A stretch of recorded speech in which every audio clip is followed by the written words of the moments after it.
संगवारी हो ये देख सका था कल ट्रेन का ढेस तेन उजरा थे और चाय भी पिया था मैं।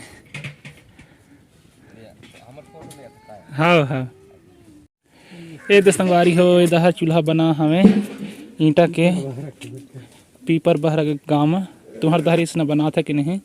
यहाँ बड़का बड़का बर्तन ला रखे बारे मतलब खाना सब्जी बनाए बार बिहार बार काहे छोटे छोटे चूल्हा में नहीं हो पाए उसका तो जिनके खाना बनाना रहता है। आवे दे भैया मन नाश्ता लेगा था हमें मेहमान मन बर और यहाँ दे जोरा ना है मतलब दहेज अलमारी कूलर एलसीडी कुर्सी है और क्या बोलते हैं संदूक बड़े वाले और ड्रेसिंग टेबल भी हवे।